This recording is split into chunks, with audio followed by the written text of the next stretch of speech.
Joker, Folie, Deux is the second Joker film, the sequel to the excellent 2019 film Joker, and it is once again directed by Todd Phillips.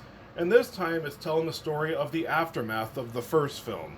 Arthur Fleck is being put on trial for his crimes in the first film, while also being held in Arkham Asylum, and during all this, he finds true love with Harley Quinn. Okay, so Joker 2. Let's talk about positives first. First off, this movie is wonderfully acted. There's not a single bad performance in this film. A lot of the great performances lead to many brilliantly executed scenes in this movie, especially in the courthouse scenes. Some great stuff here. And I thought Joaquin Phoenix and Lady Gaga worked extremely well with each other. Both give Oscar-worthy performances. There's nothing to complain about this movie in terms of performances. Also, this movie is actually extremely well directed too. Beautifully shot, very well directed. Todd Phillips does a great job with directing this film, and the cinematography is outstanding. There's even some great style here. Like, the movie opens with this really awesome animated sequence. I wasn't expecting the movie to open like that, considering how dark and gritty this movie is, but when this movie decides to have some, more bombastic style, this movie does stand out in terms of those moments. And now that I got my positives out of the way, let's get into some complaining. Joker Folie Deux is the most disappointing film of 2024. When it comes to storytelling, this movie is a mess. A colossal mess, I should add. There are several times where this movie will bring up plot points and completely abandon them. I'm only going to add one spoiler into this review, so if you care about spoilers, this is the only spoiler I'm going to put out. I could spoil the shit out of this movie because there are several times where this movie just puzzled me when it came to making sense of what's going on. Okay, so there's a part where Joker and Harley Quinn have sex while Joker is in solitary. Arthur Fleck, I should say. And so first, Harley Quinn does his makeup, and then they proceed to have sex. And then shortly after, Harley reveals to him that she's pregnant. And then after that, never brought up again. And also the movie implies that it was all in his head, but the movie never makes it clear that it was in his head. That's a big problem with Joker Folie Deux. There are several times in this movie where there will be times where it's obvious that what's going on is in Arthur Fleck's mind. But then there's other times where it chooses not to answer if it's actually happening or not. There are several times in the movie where you could think that, it's in his head, but then the movie will never actually explain that if it's in his head or not. It's very inconsistent. Sometimes it'll be clear, sometimes it leaves it extremely vague, and it chooses not to give you that kind of consistency. It's very, very frustrating.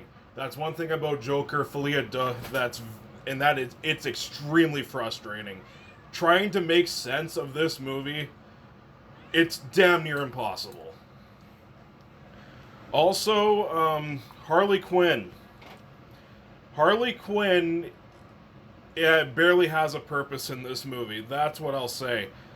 Barely a purpose. She's very underused as a character, which is a shame because Lady Gaga gives a phenomenal performance. And she's great in the musical numbers too. I'll get to those musical numbers in a second here. But yeah, I thought she did a great job as the character. I found her very believable. There's a lot of stuff about her character that's revealed that I will not spoil. But even though it adds to the frustration of this movie, I thought it was intriguing. So there's that. But yeah, Harley Quinn, she felt like an afterthought in this movie. That's the best way I could describe it. She just felt like an afterthought. She was only in this movie just to serve as a love interest for Arthur Fleck. Okay, and now let's get to those musical numbers, because that's the second biggest thing I should talk about, considering this movie is attempting to be a musical. Now, there's other reviewers saying that this movie is 100% a musical. I wouldn't go as far as to say that. Is it a musical? Yeah, but it's not 100%. There are long stretches in this movie where there are no musical numbers at all. And plus, when it comes to the first musical number, which was the only musical number in this movie that I found to have made sense, it takes a while for the first musical number to happen in this movie. When I saw this movie, for the first bit of this movie, I was kind of questioning whether or not this movie was actually going to be a musical, because it's quite a ways into the movie, at least maybe half an hour or maybe a little bit more, where the first musical number actually happens. So yeah, don't expect it to be 100% a musical, because there are times in this movie where you'll kind of forget that it is one. But here's the problem with the musical numbers. Besides the first musical number, every other musical number seems meaningless. This movie did not need to be a musical at all. Whenever a musical number happens, it's usually out of nowhere, and you can always see them coming. But also, there will be scenes where something interesting is happening, and the scene is building momentum. But then the musical number happens and ruins it. And then there's other times where the movie stops. It grinds to a halt for that musical number to happen, which creates pacing issues in this movie. That's one thing about this movie. It feels long. This movie was just under 2 hours and 20 minutes, and it felt like at least 3 hours.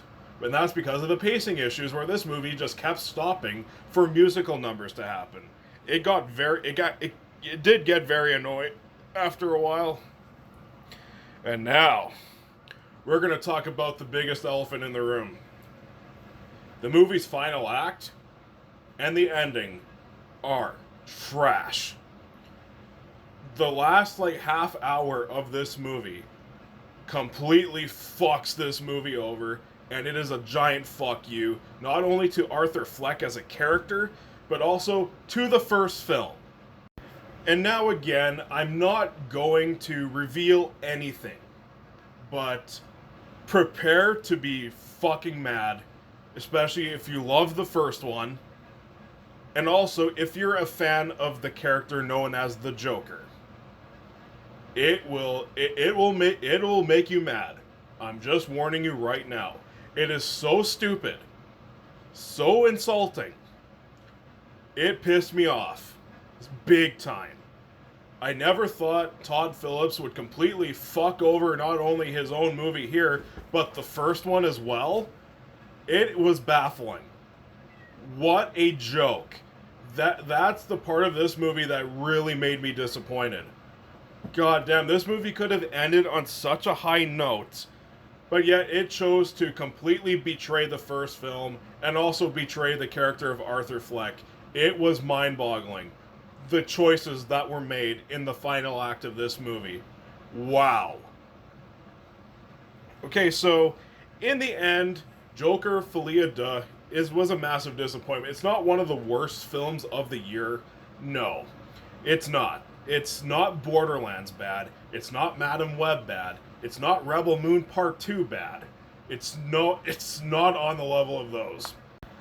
But considering I was so excited for this movie, because I love the first Joker, it is a modern classic. I don't care what other people say, the people that hate the first one, I love the first movie. It was brilliant.